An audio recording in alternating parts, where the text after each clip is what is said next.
Okay, there we go, folks.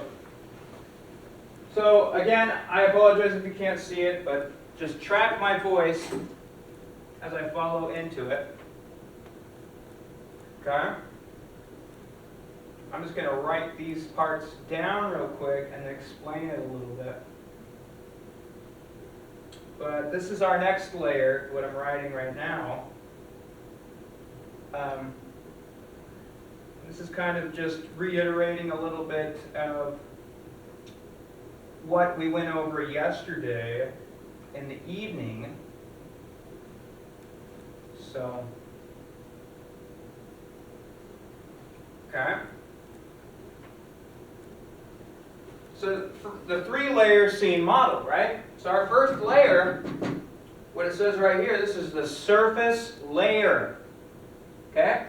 And our surface layer is what is happening directly in front of us, right? You got a mix of action, a mix of dialogue, and a mix of plot. Okay? And our next layer is the psychological layer. Okay? And the psychological layer is what is being felt, right? What is being felt is that psychological layer. You know, that entails the tension, the subtext,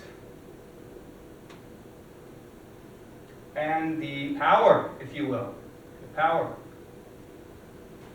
Okay? And then that takes us to our third and final layer, which is the residual layer. Okay? Our residual layer. And our residual layer is obviously what remains after. Right? What's the audience getting out of the scene? And this entails emotion, impression, and meaning. Right? And so there's our first diagram of the three, and this is the three-layer scene model, right? So we got our surface level, what is happening, the action, dialogue, and plot. Our second part of this is the psychological layer, which is what is being felt, okay? And it's the tension, it's the subtext, it's the power, and our residual layer, which is the emotion, impression, and meaning, right? And that's very much what we just saw when I was reading our next scenes for the script. Okay? So let's go ahead and put our second diagram now. Hopefully you can all see this, right? I'll do it one more time for our zoom. Three-layer scene model, surface layer, first layer, what is happening, action, dialogue, plot, goes down to the second layer, psychological layer, what is being felt, tension, subtext, and power. And our third layer, the residual layer, emotion, impression, meaning. Okay? I can't get it more clear than that. Of course, we will print this out and put it, we have printed it out, and we have copies of it on Canvas. Okay? Let's go to our second diagram now.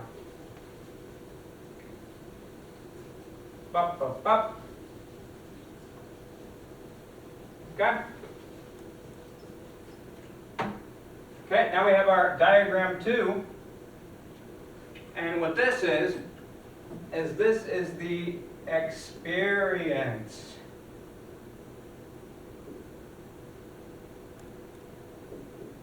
Engine model. Okay? Let me move this chair out of the way. Like I said, folks, this is not the regular classroom I have, so bear with me. Okay? This is our experience engine model. A second diagram here. And this all has, the number one thing we have here is what we call the emotional engine. Okay?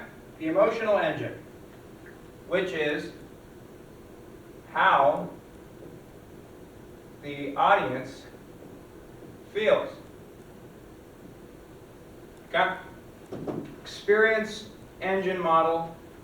First part of that model of engines is the emotional engine, right? The emotional engine of how the audience feels. Our second engine is the psychological engine, right?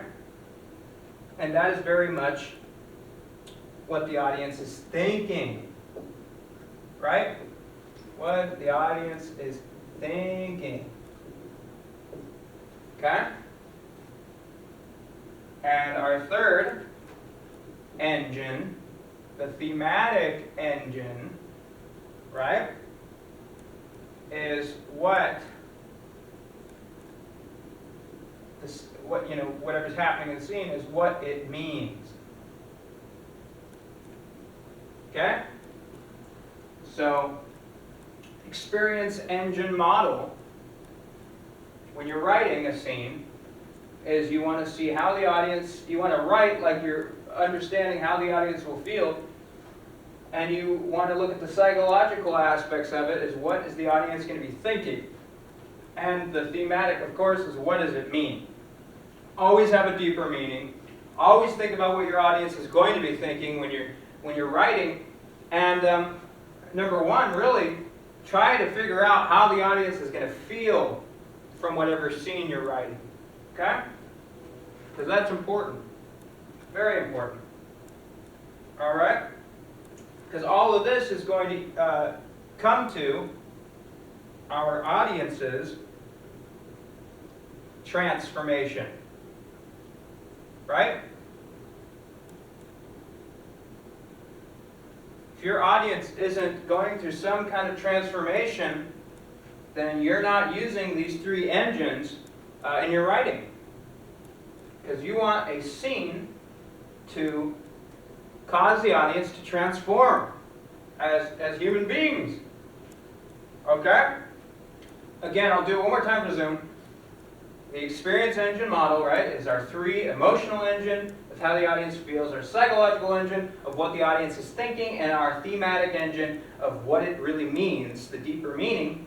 And all of this is going to equate to our audience's transformation while viewing our motion picture. Okay? So there's our second diagram.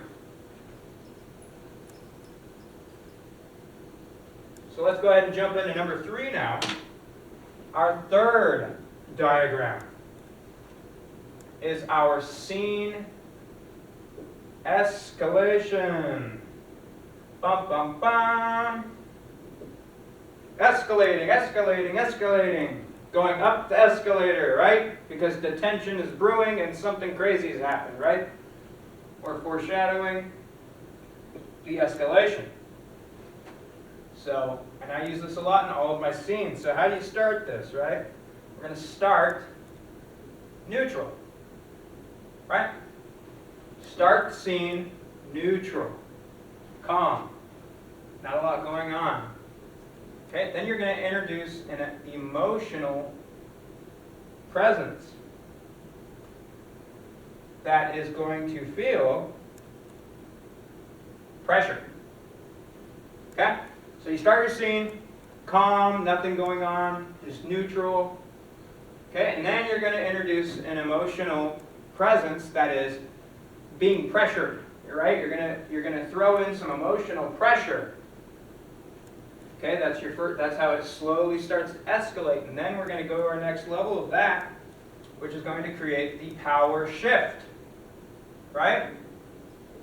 Remember yesterday I was talking about shift tone. Shift tone. Well, here's shift tone right here. It's the power shift created by the emotional pressure that was born out of a very calm and quiet, neutral setting at the very beginning. Okay? Which then after, what does this pressure do? Well, it creates the psychological tension. Right? Creates that psychological tension, and then when it's all said and done, at the end, what has happened now is our audience, our viewers, are in a different state.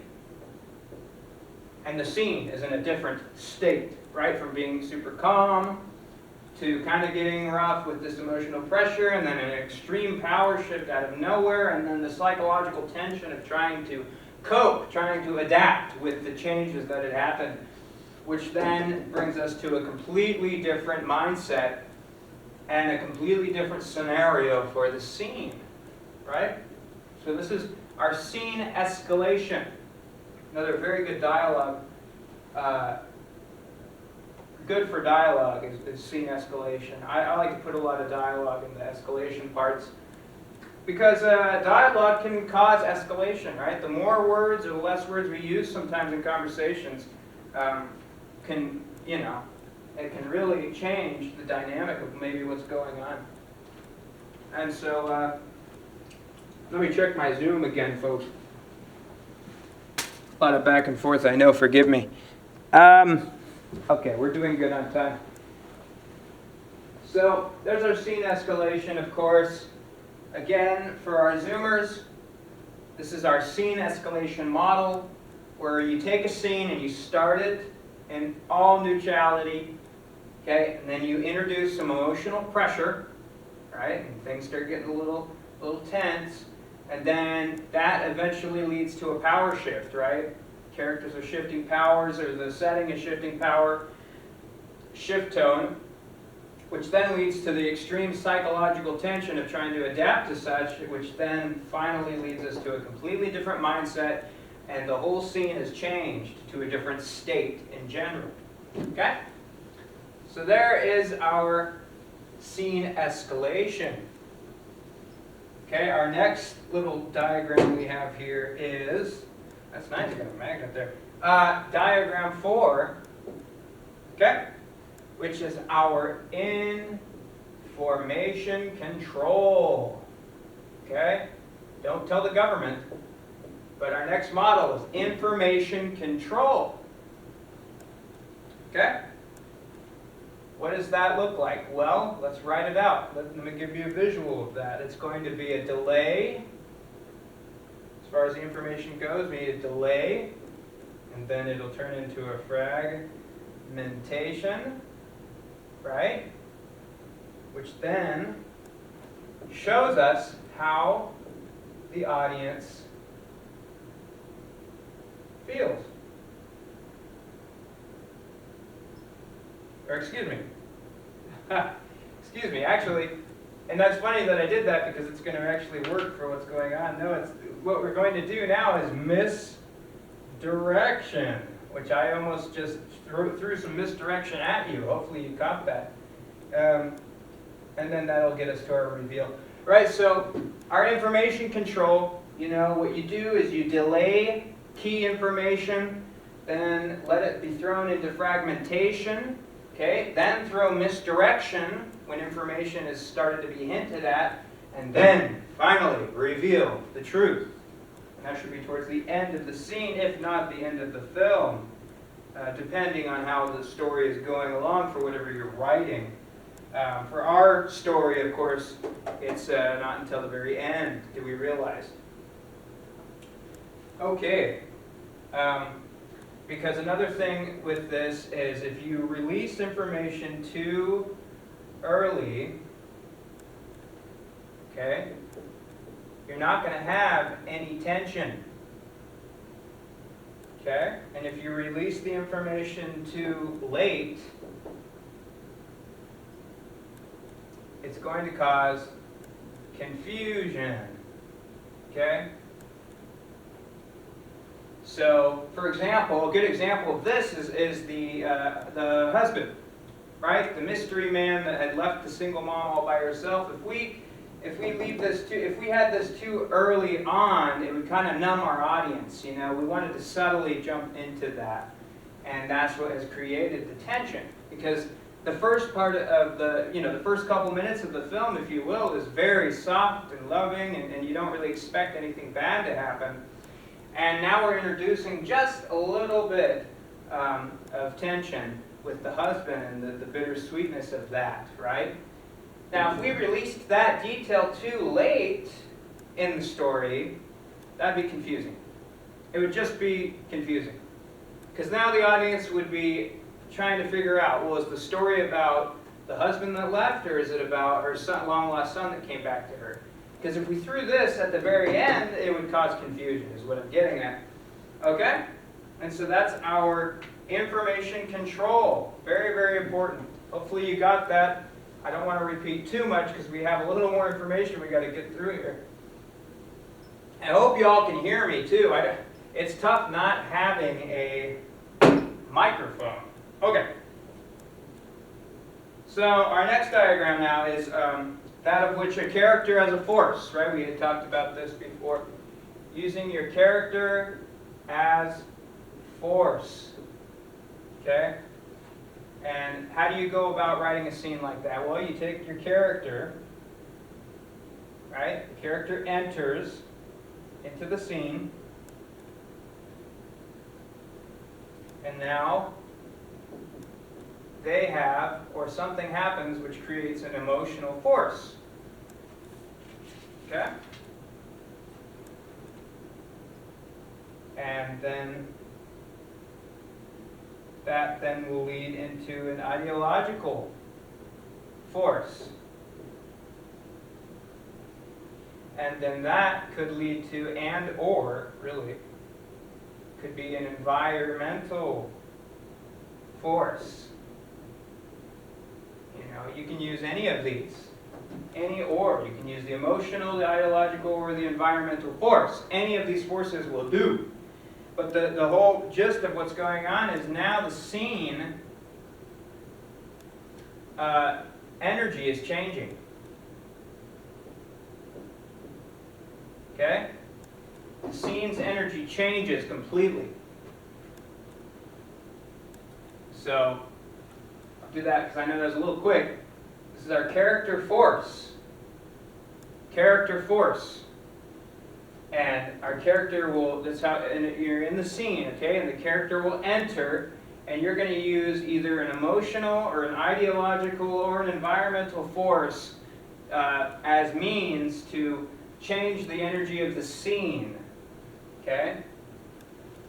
It's a great way to change the energy of the scene is using those three things. All right? And now, we have our sixth little diagram I have planned for you guys here. And this is the scene archetypes.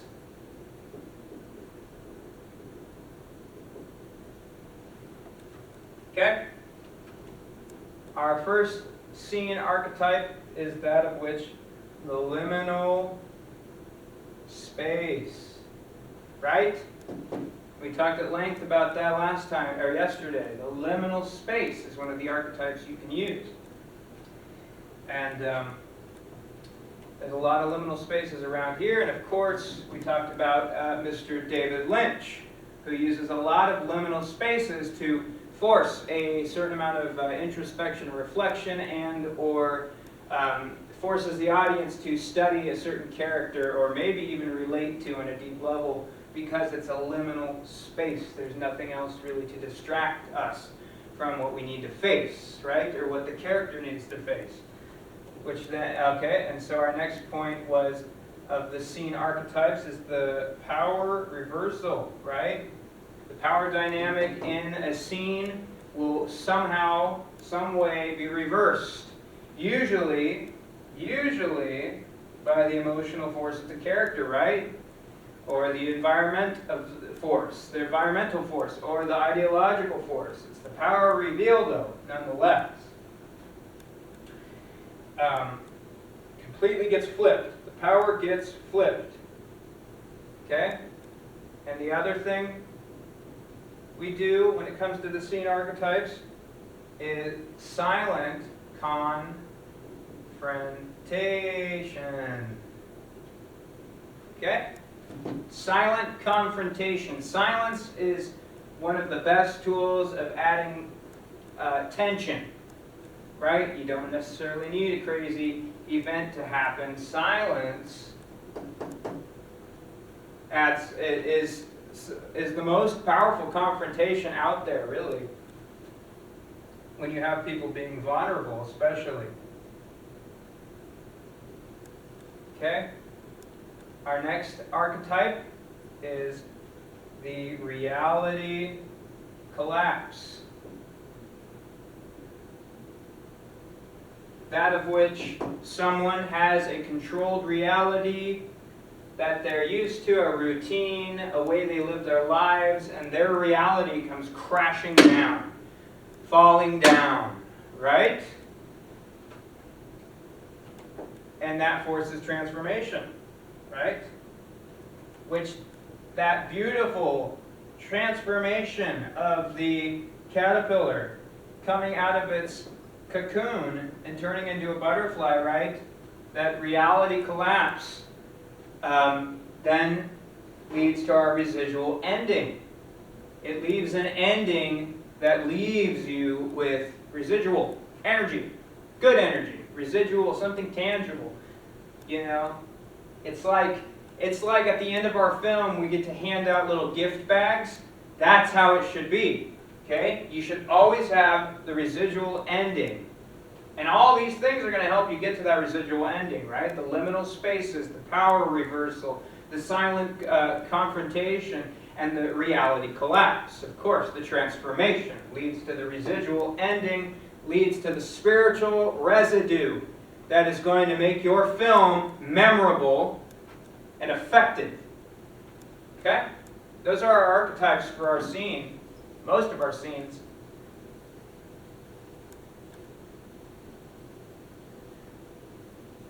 Okay? So let's go ahead and look at the next diagram I have for you, which is the moment design. Okay? Life is just a bunch of moments. You look at anything therapeutic or any kind of mental health stuff out there, they tell you, live in the moment, right? Live in the moment. Which is good. It's good. And so that's what you want to do when you're writing, of course, too, is moment design. Have these moments. Okay? And what you do is you build up a moment, and then you shift in the moment, right? And you're going to hold in that, and then you're going to release. Release, the yin and yang of it all, okay? And that's going to create a memorable moment, okay? You're going to build up to something, and then you're going to shift tone, right? You're going to shift the energy of it, and then you're going to hold it there, right? We're going to hold on guard, and then release. And that's what's going to create your memorable moment, right? Living in the moment, per se, is very much what you want to do when you're screenwriting, too. You want to create memorable moments. Intentional moments, of course. Which then takes us to our 8th diagram, which is the controlled disorientation. Right? The controlled disorientation. What does that look like? Well, you've got your stable reality that your character is in, okay, which then goes to which then will go into a sense of uneasiness, right? Unease. You go to unease. Then you go to disruption. And then finally, new perception, right? Which then is basically, that's the whole thing of controlled disorientation. Okay, you have your stable reality, it becomes uneasy, and it gets disturbed, and then that forces new perception, either through the character's mind or maybe through your audience's mind. Either one will affect the audience, obviously, but you can go directly towards the audience or you can go directly towards the character. It doesn't matter. You just got to make sure that there's a certain amount of controlled disorientation somewhere in your scenes, or have a scene or two that has that. Okay? I'm going to go to our last point here, but let me double check our zoomers, as I always do. Okay. Yep.